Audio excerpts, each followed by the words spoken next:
Hello everyone, स्वागत है आपका नौकरी ज्ञान पर। मैं विशाल। दोस्तों, आज से अपनी क्लासेस स्टार्ट हो रही हैं यूपिटर प्लस सी पैट के लिए। और दोस्तों, अपनी डेली क्लास मिलेगी मॉर्निंग में।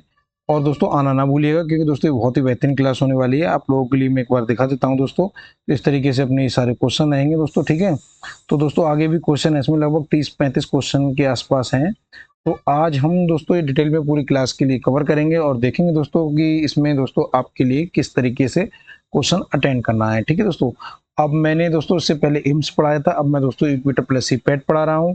और दोस्तों, आपको इसमें अपना ढेर सारा प्यार देना है, क्योंकि दोस्तों आपके प्यार से ही दोस्तों आगे के लिए क्लासेस दोस्तों चलेंगी, ठीक है दोस्तों। तो हम सबसे पहले स्टार्ट कर लेते हैं दोस्तों। ये आपकी पहले इतिहास की क्लास होगी। और दोस्तों, हल्के हल्के सारी चीज फ्लो में आ जाएंगी और सारी चीज आपकी दोस्तों समझ में आती रहेंगी, ठीक है। तो पहला क्वेश्चन हम दोस्तों स्टार्ट कर लेते हैं दोस्तों। ये सारे क्वेश्चन है ना दोस्तों, प्रीवियस ईयर भी है कुछ क्वेश्चन, कुछ दोस्तों क्वेश्चन दोस्तों आपके जो दोस्तों पुराने और यूपीटर प्लस सी में आए हुए हैं, वो दोस्तों कुछ क्वेश्चन वहां से हैं, ठीक है। तो एक आप लोग ये क्लास लीजिएगा और आपको दोस्तों उसमें अपना दिखाना है कि दोस्तों किस तरीके से हम इस क्लास के लिए दोस्तों 2K तक पहुंचा सकते हैं, ठीक है। तो सबसे पहला क्वेश्चन है, हड़प्पा सभ्यता किस युग से संबंधित है। तो आपके सामने 5 ऑप्शन दिए हैं, ठीक है दोस्तों। तो इसमें से आपको अब कैसे डिसाइड करना है, इस क्वेश्चन के लिए कैसे टैकल करना है, तो वो चीज देखिएगा दोस्तों। हड़प्पा सभ्यता किस युग से संबंधित है, ठीक है। तो पहला ऑप्शन आपके सामने है लौह युग, पाषाण युग, कांस्य युग और पुरापाषाण युग, ठीक है। और पांचवा ऑप्शन है वो रहेगा उपयुक्त में से कोई नहीं। तो हड़प्पा सभ्यता को ही दोस्तों क्या कहते हैं, सिंधु घाटी की सभ्यता कहते हैं, ठीक है।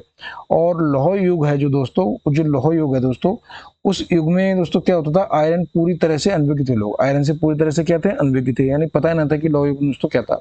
और जो पाषाण युग है, स्टोन एज है दोस्तों, स्टोन एज में दोस्तों क्या था, मानव इतिहास का प्रारंभिक काल कहा जाता है, किसके लिए, स्टोन एज के लिए, ठीक है। अब सिंधु घाटी सभ्यता की बात चल रही है दोस्तों। अब सिंधु घाटी सभ्यता में क्या होता था दोस्तों, हड़प्पा सभ्यता के लिए ही सिंधु घाटी सभ्यता कहते हैं। इस काल की अगर हम बात करते हैं दोस्तों, तो 2600 से 1900 ईस्वी के बीच में दोस्तों ये काल रहा था हड़प्पा सभ्यता। और दोस्तों इस काल में दोस्तों क्या हुआ था, कांसे दोस्तों, कांसे की जो मतलब चीज थी, टिन और कांसे की धातु को बनाने की एक तकनीक का पता लगा था, ठीक है दोस्तों। और जो मतलब आगे की बात करें, पुरापाषाण काल है दोस्तों। तो पुरापाषाण काल यह है दोस्तों आपका उस युग का दोस्तों का मतलब जो है दोस्तों, यह पुरापाषाण युग सबसे लंबा दोस्तों, इसके लिए हम कह सकते हैं। केवल दोस्तों इसमें जो शिकारी वगैरह होते थे वो दोस्तों मांस के लिए खाते थे, ठीक है। तो क्वेश्चन है आपका, हड़प्पा सभ्यता किस युग से संबंधित है। तो हड़प्पा सभ्यता आपका दोस्तों कांस्य युग से संबंधित है। किससे दोस्तों संबंधित हो जाएगा आपका दोस्तों, कांस्य युग से आपका दोस्तों हड़प्पा सभ्यता संबंधित है। और इसके लिए हम ब्रॉन्ज एज भी दोस्तों कहते हैं, ठीक है। आगे दूसरा क्वेश्चन देख लेते हैं, महावीर ने निम्नलिखित में से किस स्थान पर मोक्ष प्राप्त किया, ठीक है। महावीर स्वामी थे जो दोस्तों, इन्होंने किस स्थान पर अपना मोक्ष प्राप्त किया था, ठीक है। तो राजगिर है, कपिलवस्तु, पावापुरी या पुरस्पुराम है दोस्तों। तो इसका जो राइट आंसर हो जाएगा वो हो जाएगा दोस्तों पावापुरी में, ठीक है। राजगिर में क्या किया था, तो दोस्तों मगध साम्राज्य की प्राचीन राजधानी थी, क्या थी दोस्तों, मगध साम्राज्य की ये दोस्तों क्या थी, प्राचीन राजधानी थी, ठीक है। तो प्राचीन राजधानी थी दोस्तों किसकी, मगध साम्राज्य की। कपिलवस्तु में दोस्तों क्या था, ये दोस्तों शाक्य गणराज्य की राजधानी थी दोस्तों, किसकी थी, शाक्य गणराज्य की राजधानी थी, शाक्य गणराज्य की राजधानी थी दोस्तों। क्या कौन सी दोस्तों, आपकी कपिलवस्तु। पावापुरी में क्या हुआ था, महावीर स्वामी जो थे उन्होंने दोस्तों वहां पे अपना मोक्ष प्राप्त किया था, ठीक है। पुरस्पुरा में क्या हुआ था, पुरस्पुरा दोस्तों कुषाण वंश की कनिष्क राजा की दोस्तों की राजधानी थी दोस्तों। पुरस्पुरा है दोस्तों किसकी राजधानी थी, कुषाण वंश के राजा थे कनिष्क दोस्तों, ठीक है। इनकी दोस्तों क्या थी, राजधानी थी, ठीक है दोस्तों। इस तरीके से आपको ये सारे ऑप्शन डिटेल में एनालिसिस करते हुए मिलेंगे, ठीक है दोस्तों। अब आगे हम बात कर लेते हैं। अब तीसरा क्वेश्चन आएगा, निम्नलिखित में से कौन सा सिंधु घाटी सभ्यता से संबंधित नहीं है। आपके लिए 4 ऑप्शन दिए गए हैं इसमें, कालीबंगा, रोपण, पाटलिपुत्र और लोथल। तो ये 4 ऑप्शन है, इनमें से आपको बताना है कि सिंधु घाटी सभ्यता से कौन सा संबंधित नहीं है, ठीक है। तो सिंधु घाटी सभ्यता से संबंधित आपका पाटलिपुत्र नहीं है जी। तो आप लोग इसके लिए देखकर ही सॉल्व कर सकते हैं। अब दोस्तों बात करते हैं कालीबंगा की। तो जो कालीबंगा कहाँ पर है, ये दोस्तों आपका राजस्थान में। कहाँ पर है आपका कालीबंगा, राजस्थान में है, ठीक है। और रोपड़ की अगर बात करें तो दोस्तों रोपड़ आपका हो जाएगा पंजाब में, ठीक है। पंजाब में दोस्तों कहाँ पर है, पंजाब में है, ठीक है दोस्तों। और लोथल की बात करते हैं तो दोस्तों ये आपका गुजरात में हो जाएगा। कहाँ पर हो जाएगा दोस्तों, गुजरात में, ठीक है। लोथल कहाँ पर है, गुजरात में आपका हो जाएगा, ठीक है दोस्तों।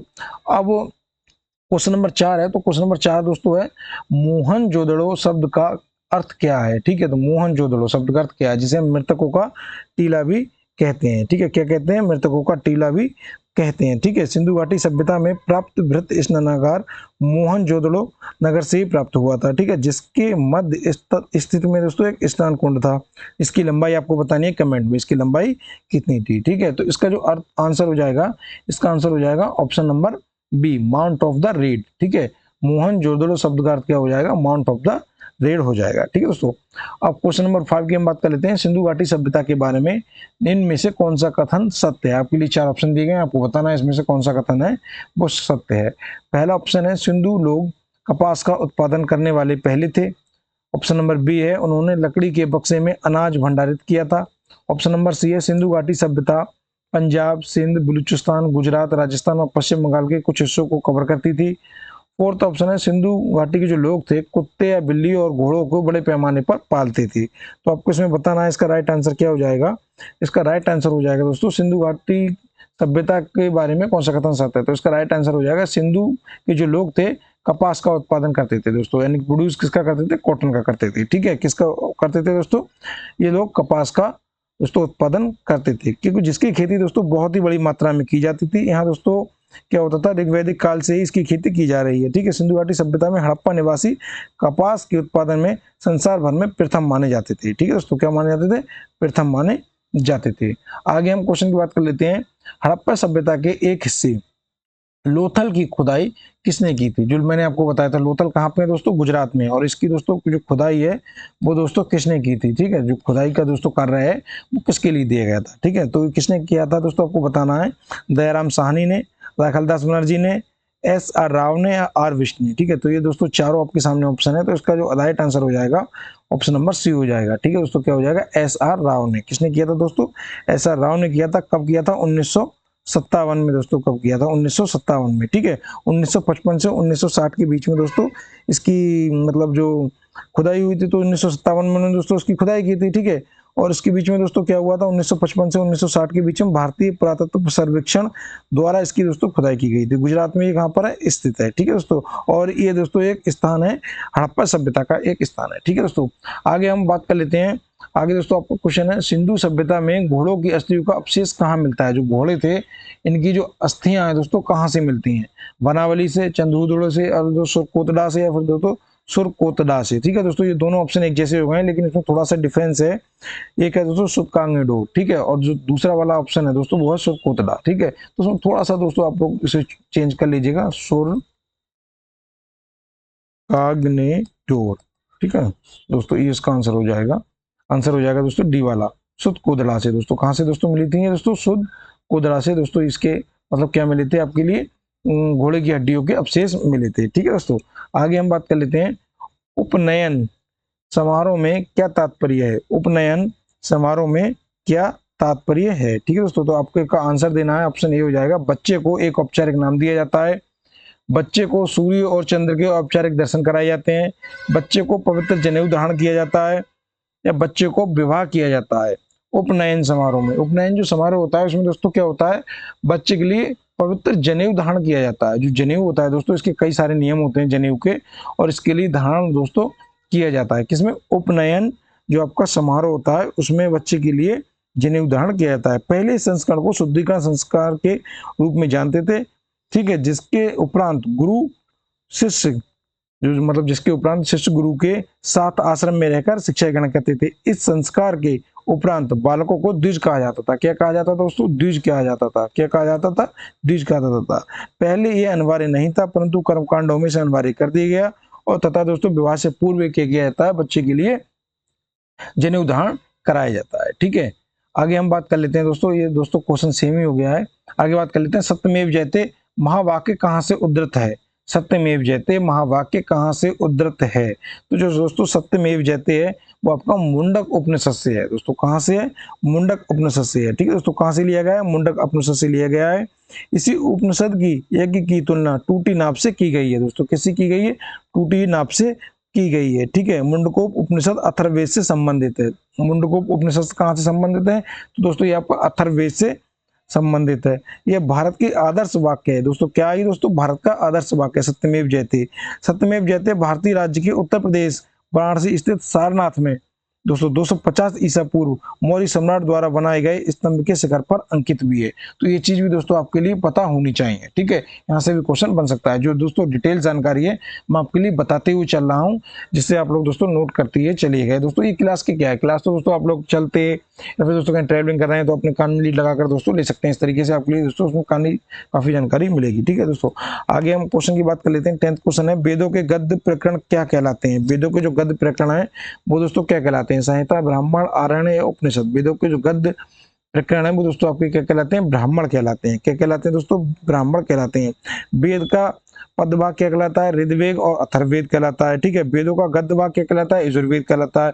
अब दोस्तों मैं लिख नहीं पा रहा हूँ क्योंकि दोस्तों लिखूंगा अगर तो दोस्तों काफी ज्यादा समय लगेगा और वीडियो दोस्तों आपकी 2-3 घंटे की हो जाएगी, क्योंकि मैं लिखूंगा तो दोस्तों आराम से लिखूंगा और थोड़ा समय भी लग जाएगा, ठीक है। तो मैं आपके लिए बताते हुए चल रहा हूँ जितनी मुझे दोस्तों ये ऑप्शन के बारे में पता है, ठीक है।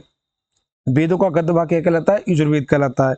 वेद का गायन भाग क्या कहलाता है दोस्तों, वो कहलाता है आपका सामवेद कहलाता है, ठीक है दोस्तों। क्या कहलाता है, सामवेद कहलाता है। और ठीक है दोस्तों, आपकी इतनी बात समझ में आ गई होगी।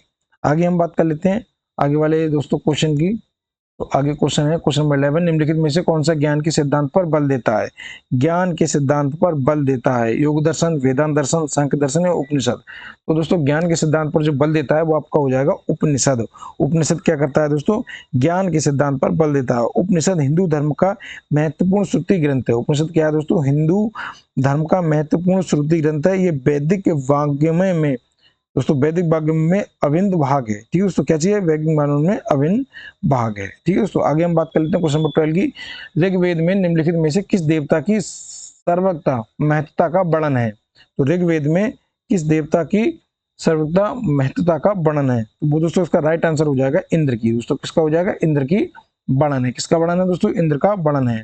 प्राचीनतम वेद कौन सा है, तो दोस्तों आपके लिए बताना है प्राचीनतम वेद कौन सा है, ठीक है। इसका आंसर मैं आपको बाद में बताऊंगा। इस क्वेश्चन के लिए तो हर एक बच्चा जानता है, क्योंकि दोस्तों क्यों जानता है, क्योंकि दोस्तों इसका आंसर क्वेश्चन जो कुछ भी है सब कुछ लूसेंट के पहले पन्ने पे ही दिया हुआ है, ठीक है दोस्तों। किस पे दिया गया है, लूसेंट के पहले पन्ने पे दिए गए। मैं थोड़ी सी इसमें जानकारी दे देता हूं दोस्तों। जो भी इसका पहला मतलब जो भी इसका आंसर होगा दोस्तों, उसमें दोस्तों 1028 क्या हो जाएंगे, आपके सूक्त हो जाएंगे। 1028 क्या हो जाएंगे, सूक्त हो जाएंगे दोस्तों, ठीक है। 10,462 इसमें क्या हो जाएंगे दोस्तों, आपकी ऋचाएं हो जाएंगी दोस्तों। क्या हो जाएंगी, ऋचाएं हो जाएंगी, ठीक है दोस्तों।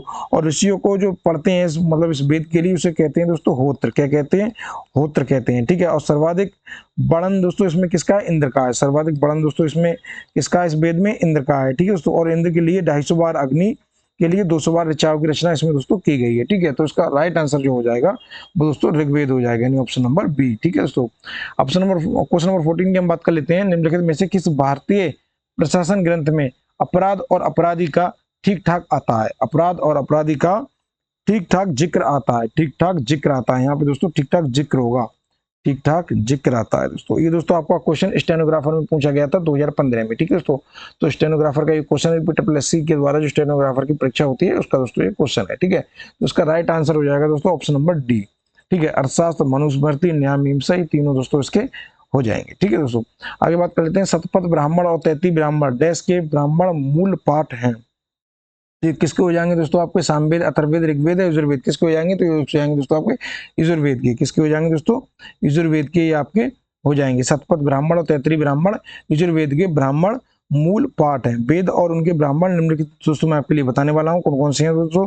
तो ऋग्वेद ऐत्री ब्राह्मण हो जाएगा। ऋग्वेद का दोस्तों क्या हो जाएगा, ऐत्री ब्राह्मण, ठीक है दोस्तों। आप लोग नोट करते ही चलिए, ऋग्वेद का ऐत्रीय ब्राह्मण, ठीक है दोस्तों। और शुक्ल यजुर्वेद का हो जाएगा दोस्तों शतपथ ब्राह्मण, ठीक है दोस्तों। कृष्ण यजुर्वेद का हो जाएगा 33 ब्राह्मण। सामवेद का हो जाएगा पंचविश, षडविश, जैमिनी ब्राह्मण। और अथर्ववेद का हो जाएगा दोस्तों आपका गोपद ब्राह्मण, ठीक है दोस्तों। ये सारी चीज आपके लिए नोट करते हुए चलना है, ठीक है। ऋग्वेद में नियत गायत्री मंत्र किस देवता को समर्पित है। ऋग्वेद में नियत गायत्री मंत्र किस देवता के लिए समर्पित है दोस्तों, आपको बताना है। इसका राइट आंसर क्या हो जाएगा, ठीक है। अग्नि, वरुण, इंद्र या सावित्री, ठीक है दोस्तों। आपको बताना है इसका राइट आंसर क्या हो जाएगा। तो इसका राइट आंसर होगा दोस्तों सावित्री के लिए। दोस्तों किसके लिए समर्पित है, सावित्री के लिए दोस्तों समर्पित है। ऋग्वेद में कुल कितने मंडल हैं दोस्तों, ऋग्वेद में कुल टोटल 10 मंडल है। कितने मंडल हैं दोस्तों, 10 मंडल है, ठीक है। क्वेश्चन नंबर 17 की बात कर लेते हैं। सर्वाधिक प्राचीन पुराण कौन सा है। सर्वाधिक प्राचीन पुराण कौन सा है? मत्स्य पुराण, विष्णु पुराण, नारद पुराण या वामन पुराण? सर्वाधिक जो प्राचीन पुराण हो जाएगा वो आपका मत्स्य पुराण हो जाएगा दोस्तों। कौन सा हो जाएगा? मत्स्य पुराण हो जाएगा। और दोस्तों पुराणों की संख्या कितनी है आपकी? पुराणों की संख्या दोस्तों आपकी 18 है। कितनी है दोस्तों? 18 है। ठीक है दोस्तों, कितनी हो जाएगी आपकी? 18 संख्या हो जाएगी। और सबसे पुराना पुराण कौन सा हो जाएगा? मत्स्य पुराण हो जाएगा। ठीक है दोस्तों, ये जो क्वेश्चन है दोस्तों आपका वन रक्षक का क्वेश्चन है। ठीक है, आगे बात कर लेते हैं क्वेश्चन नंबर 18 की। निम्न में से कौन सा उपवेद नहीं है? निम्न में से कौन सा उपवेद नहीं है? तो दोस्तों इसका राइट आंसर हो जाएगा युगवेद। युगवेद है दोस्तों आपका जो उपवेद नहीं है। ठीक है दोस्तों, युगवेद आपका उपवेद नहीं है। ठीक है दोस्तों, आगे आपका क्वेश्चन है दोस्तों, वैदिक देवता इंद्र किसके देवता हैं? वैदिक देवता इंद्र किसके देवता है? हवा के, तूफान के, वर्षा के या फिर अग्नि के? ठीक है, तो इसका राइट आंसर हो जाएगा दोस्तों वर्षा के। किसके हैं दोस्तों? वर्षा के। जो इंद्र हैं दोस्तों वर्षा के हैं दोस्तों। बरसात वगैरह जो कराते हैं दोस्तों यही कराते हैं। ठीक है दोस्तों, और इंद्र का जिक्र किस में किया गया है? ऋग्वेद में किया गया है। कितनी बार? 250 बार। ठीक है दोस्तों, इस चीज पर आपको पता होना चाहिए। क्वेश्चन नंबर 20 की बात कर लेते हैं। राजा बिंबिसार के दरबार में उस प्रसिद्ध चिकित्सक का क्या नाम था जो भगवान बुद्ध के निजी चिकित्सक थे? किसके निजी चिकित्सक थे? भगवान बुद्ध के निजी चिकित्सक थे। दोस्तों इसका राइट आंसर आपको बताना होगा, अजातशत्रु, सरिसपुत्र, जीवक या चंडूल। ठीक है, तो इसका राइट आंसर दोस्तों वो हो जाएगा आपका जीवक। क्या हो जाएगा दोस्तों? राइट आंसर हो जाएगा आपका जीवक। ठीक है, बिंबिसार हर्यक वंश का संस्थापक था दोस्तों। बिंबिसार कौन था? हर्यक वंश का संस्थापक था। ठीक है, बौद्ध धर्म का अनुयायी भी था। वो कौन था? बौद्ध धर्म का अनुयायी भी था। इसके दरबार में प्रसिद्ध चिकित्सक जीवक रहते थे। कौन रहते थे? प्रसिद्ध चिकित्सक जीवक रहते। इसी को दोस्तों कहते हैं हम लोग कि जो आपके लिए क्वेश्चन है पुराने भी थोड़े याद होना चाहिए। ठीक है दोस्तों, 21वें क्वेश्चन की बात कर लेते हैं। भगवान बुद्ध की 200 फीट ऊंची कांस्य प्रतिमा स्थापित करने का निर्णय लिया गया है, तो कहाँ पे लिया गया है? कुशीनगर में, मथुरा में, श्रीवस्ती में, वाराणसी में? ये आपके लिए बताना होगा दोस्तों कहाँ पे लिया गया है। ठीक है दोस्तों, तो इसका आंसर राइट हो जाएगा कुशीनगर में। दोस्तों कहाँ पे लिया गया है? कुशीनगर में लिया गया है। और दोस्तों इसका जो मतलब जो मूर्ति बन गई थी और उसके बाद में दोस्तों इसका जो मतलब स्थापना जो की थी वो किसने की थी दोस्तों? तो अखिलेश यादव ने की थी दोस्तों। किसने की थी? अखिलेश यादव ने की थी। दोस्तों ये क्वेश्चन नया नहीं है दोस्तों, 2015 का दोस्तों क्वेश्चन है और स्टेनोग्राफर का दोस्तों आपका ये क्वेश्चन रहेगा। ठीक है दोस्तों, 21वें क्वेश्चन की हम बात कर लेते हैं। बुद्ध को महापरिनिर्वाण कहाँ प्राप्त हुआ था? तो आपको बताना होगा बोध गया में, कुशीनगर राजगृह या फिर वैशाली में दोस्तों। तो बुद्ध गृह के लिए जो महापरिनिर्वाण हुआ था दोस्तों, महापरिनिर्वाण, वो दोस्तों आपका हुआ था कुशीनगर में दोस्तों। कहाँ पर हुआ था? कुशीनगर में हुआ था। ठीक है दोस्तों, और जन्म की हम बात कर लेते हैं। इनका जो जन्म हुआ था वो दोस्तों आपका लुम्बिनी नेपाल में हुआ था। ठीक है, गृह जो त्याग किया था दोस्तों उन्होंने, उसके लिए हम लोग बोलते हैं महाविनिष्क्रमण। क्या बोलते हैं? महाविनिष्क्रमण, वो दोस्तों राजगृह में। ठीक है दोस्तों, और ज्ञान की प्राप्ति हुई थी दोस्तों बोध गया बिहार में हुई थी दोस्तों। ज्ञान की प्राप्ति कहाँ पे हुई थी? बोध गया बिहार में दोस्तों इनके लिए ज्ञान की प्राप्ति हुई थी। ठीक है, और मृत्यु दोस्तों हुई थी इनकी, मृत्यु क्या बोलते हैं? महापरिनिर्वाण। क्या बोलते हैं? महापरिनिर्वाण बोलते हैं। वो दोस्तों मृत्यु इनकी हुई थी कुशीनगर में दोस्तों। कहाँ पर हुई थी? कुशीनगर में इनकी मृत्यु हुई थी। ठीक है दोस्तों, आगे हम क्वेश्चन की बात कर लेते हैं। किस स्मारक से गौतम बुद्ध ने दुनिया के लिए बौद्ध धर्म के अपने दिव्य ज्ञान का प्रचार किया था? तो हुमायूं का मकबरा, महाबोधि मंदिर समूह, ठीक है, कुतुब मीनार या लाल किला परिसर? तो आपको इसका राइट आंसर बताना होगा कहाँ पे किया था दोस्तों। किस स्मारक से गौतम बुद्ध ने दुनिया के लिए बौद्ध धर्म के अपने दिव्य ज्ञान का प्रसार किया था? दोस्तों कहाँ से किया था? महाबोधि मंदिर समूह से। दोस्तों कहाँ से किया था? महाबोधि मंदिर समूह से। दोस्तों कहाँ पर है आपका ये मंदिर? दोस्तों ये मंदिर है आपका बिहार में दोस्तों। कहाँ पर है? बिहार में। और दोस्तों इसका निर्माण किसने कराया था? दोस्तों जो आपका इसका निर्माण है सम्राट अशोक ने कराया था दोस्तों। इसका निर्माण किसने कराया था दोस्तों? सम्राट अशोक ने दोस्तों। किसने कराया था? सम्राट अशोक ने दोस्तों कराया था। और दोस्तों यही मंदिर सन 2002 में दोस्तों यूनेस्को में भी शामिल हुआ है। ठीक है, इस चीज को आपको अच्छी तरीके से ध्यान रखना होगा। क्वेश्चन नंबर 22 की हम बात कर लेते हैं। क्वेश्चन नंबर 22 रहेगा दोस्तों, गौतम बुद्ध ने डैश में धम्म चक्र प्रवर्तन सूत्र, धर्म चक्र प्रवर्तन सूत्र का उपदेश दिया था? ठीक है, कपिलवस्तु में, लुम्बिनी, बोध गया या फिर सारनाथ? दोस्तों तो कहाँ पे दिया था इन्होंने? ये दिया था दोस्तों सारनाथ में दोस्तों। कहाँ पे दिया था? सारनाथ में दिया था। ठीक है दोस्तों, ये कहाँ पे दिया था? सारनाथ में इन्होंने दिया था दोस्तों। ठीक है, आगे क्वेश्चन की बात कर लेते हैं। क्वेश्चन नंबर 23 की, उस स्थान का नाम बताएं जब बौद्धों की मान्यता के अनुसार गौतम बुद्ध ने अपनी मृत्यु के बाद महापरिनिर्वाण प्राप्त किया। ठीक है दोस्तों, तो उसके आपके क्वेश्चन के ऑप्शन हो जाएंगे कौशाम्बी, कुशीनगर, बदायूं या फिर विदिशा में। ठीक है, उस स्थान का नाम बताएं जहां बौद्धों ने मान्यता के अनुसार गौतम बुद्ध ने अपनी मृत्यु के बाद महापरिनिर्वाण प्राप्त किया था। महापरिनिर्वाण, मैंने इसका दोस्तों आंसर अभी ही आपके लिए बताया है, तो उसका राइट आंसर दोस्तों हो जाएगा कुशीनगर में। दोस्तों कहाँ पे हो जाएगा? कुशीनगर में। दोस्तों इनकी जो मृत्यु हुई थी दोस्तों किस वर्ष हुई थी? 80 वर्ष की अवस्था में हुई थी दोस्तों। ये भी कितने साल के थे? 80 साल के थे, और 483 ईसा पूर्व में दोस्तों इनकी मृत्यु हो गई थी। इसके लिए महापरिनिर्वाण भी कहते हैं। 24वां क्वेश्चन है, पाली में बौद्ध ग्रंथों को आमतौर पर त्रिपिटक यानी थ्रीफोल्ड बास्फेट कहा जाता है। इनमें से कौन सा त्रिपिटकों में शामिल नहीं है? ठीक है, ऑप्शन है आपके अभिधम पिटक, सुख पिटक, उपसाका पिटक और विनय पिटक। ठीक है दोस्तों, तो आपको लिए बताना होगा इसका राइट आंसर क्या हो जाएगा। ठीक है, तो इसका दोस्तों राइट आंसर जो आपको होगा वो दोस्तों आप लोग बताइए, जल्दी से कमेंट करिएगा। इसका जो राइट आंसर होगा, इसका राइट आंसर दोस्तों होगा आपको उपसाका पिटक। क्या होगा दोस्तों? उपसाका पिटक। उपसाका पिटक मतलब कुछ भी नहीं होता है दोस्तों। ठीक है, बौद्ध ने दोस्तों कोई पुस्तक भी नहीं लिखी थी, उन्होंने दोस्तों कुछ भी नहीं लिखी थी, ओनली दोस्तों उन्होंने अपने मौखिक मुंह से जो निकला था दोस्तों वही उन्होंने दोस्तों मतलब बोला था, वही दोस्तों उन्होंने जो उपदेश दिया था। उनकी कोई मतलब पुस्तक वगैरह दोस्तों ऐसी कोई पुस्तक इनकी नहीं है। ठीक है, अगले क्वेश्चन की हम बात कर लेते हैं दोस्तों, क्वेश्चन नंबर 25 की। त्रिपिटक निम्नलिखित में से किससे संबंधित है? त्रिपिटक दोस्तों किससे संबंधित है? आपका बौद्ध से है। ठीक है, ये तो क्वेश्चन दोस्तों बहुत ही नॉर्मल है। ज्ञान प्राप्त करने के बाद गौतम बुद्ध को किस रूप में जाने जाने लगा? गौतम बुद्ध के लिए दोस्तों किस रूप में जाने जाने लगा? जिन, बुद्ध, ज्ञान या दोस्तों चौधरी, किस रूप में जाने जाने लगा? बुद्ध के रूप में दोस्तों जाने जाने लगा। ये तो दोस्तों बहुत ही ज्यादा नॉर्मल क्वेश्चन हो गया। ठीक है, उनका जन्म कहाँ पे हुआ था? लुम्बिनी में। कब हुआ था? 563 ईसा पूर्व में हुआ था। अब आपको ये बताना है दोस्तों कमेंट में कि दोस्तों जिन्होंने गौतम बुद्ध ने बोध गया में दोस्तों अपना ज्ञान प्राप्त किया था, किस वृक्ष के नीचे किया था? ठीक है, आपको उस वृक्ष का नाम आपको बताना होगा। क्वेश्चन नंबर 27 की बात कर लेते हैं। खोया गया एक महत्वपूर्ण बौद्ध तीर्थ केंद्र क्यों था? ठीक है, तो इसका दोस्तों आपके लिए ऑप्शन दिए गए हैं 4। क्योंकि गौतम बुद्ध स्वयं यहाँ रह चुके थे, क्योंकि गौतम बुद्ध ने यहाँ ज्ञान प्राप्त किया था, क्योंकि गौतम बुद्ध ने ज्ञान प्राप्त करने के बाद यहीं अपना पहला उपदेश दिया था, क्योंकि गौतम बुद्ध ने यहाँ निर्वाण प्राप्त किया था। तो इसका आपको राइट आंसर बताना होगा।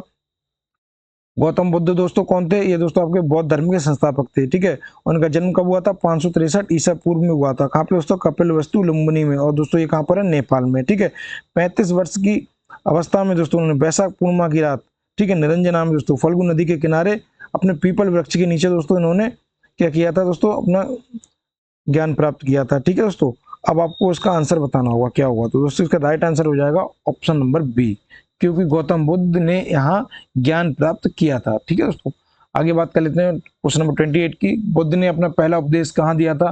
तो बुद्ध ने दोस्तों अपना पहला उपदेश दिया था सारनाथ में। दोस्तों कहाँ पे दिया था? सारनाथ में दिया था। दोस्तों कहाँ पे दिया था? सारनाथ में दिया था। ऑप्शन नंबर बी दोस्तों। ठीक है, क्वेश्चन नंबर 29 की बात करते हैं। बुद्धों के लिए उत्तर प्रदेश में स्थित सारनाथ क्यों महत्वपूर्ण है? ऑप्शन है आपके, भगवान बुद्ध ने सारनाथ में ज्ञान प्राप्त किया, भगवान बुद्ध का जन्म सारनाथ में हुआ था, भगवान बुद्ध का सारनाथ महापरिनिर्वाण हुआ था, ज्ञान प्राप्त करने के बाद भगवान बुद्ध ने सारनाथ में अपना पहला उपदेश दिया था। तो इसके साथ बहुत दोस्तों सरल ये क्वेश्चन है।